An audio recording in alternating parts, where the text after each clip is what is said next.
Hello students, how are you? I am Sumit Ghosh. Today we are here to study the first chapter of second standard, and the name of the first chapter is The Swing. Okay students, as the name of the poem is The Swing. Do you know what is the meaning of swing? Okay, now let me explain. Okay students, swing in the Hindi meaning of the swing is झूला. Students, आप लोगों ने कभी ना कभी झूला तो ज़रूर झूला होगा. तो एक झूला झूलने का फीलिंग एक मतलब वो अलग ही फीलिंग होता है. इस पोएम में द स्विंग, ये जो पोएम है, इस पोएम में ये बताया गया है कि जब एक बच्चा झूला झूलता है,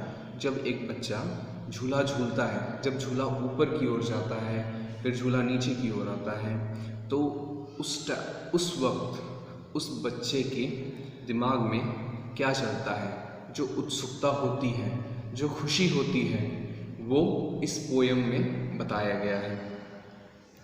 so students, let's start the poem the swing. So students, let's start the poem. This is the poem, The Swing. First of all, I will read this poem for you. How do you like to go up in a swing, up in the air so blue?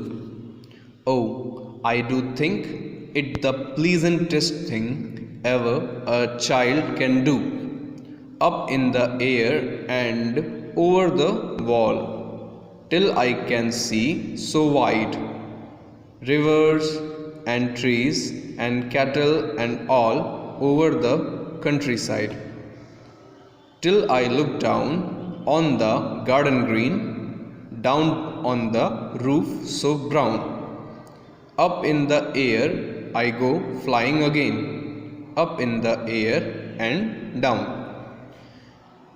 The poet of this poem is Robert Louis Stevenson. The poet of this poem is Robert Louis Stevenson. Now students, you know that how you have to read this poem. Now I am going to tell you the Hindi meaning of this poem. How do you like to go up in a swing, up in the air so blue? इसका मतलब है कि आप झूले में बैठकर नीले आसमान की ओर किस प्रकार जाना चाहते हैं.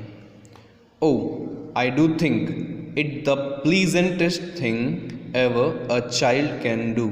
ओ मुझे ऐसा लगता है कि ये सबसे सुखद काम है जो एक बच्चा कभी भी करना चाहता है. Up in the air and over the wall till I can see so wide. मुझे उतनी ऊंचाई तक जाना है जहाँ से मुझे हवा में ऊपर दीवार के पार तक दिखे.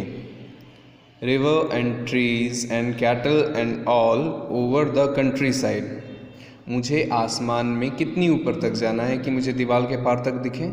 और मुझे दीवार के पार क्या क्या देखना है? मुझे दीवार के पार नदियों को देखना है, पेड़ों को देखना है, जानवरों को देखना है और गांव के चारों ओर देखना है. मुझे इतनी ऊंचाई पे जाना है. Till I look down on the garden green, down on the roof so brown. जब तक कि मैं ऊपर से हरी भरी ज़मीन को ना देख सकूं और लोगों के घरों के छत को ना देख सकूं. Up in the air I go flying again. मैं फिर से वापस ऊपर हवा में जाना चाहती हूँ. Up in the air and down, हवा में ऊपर की ओर फिर नीचे की ओर. So students, you know how to read this poem and what is the meaning of this poem. Your homework is you have to learn this poem, and here are some hard words. Pleasantest means the happiest. Cattle means farm animal, maveshi.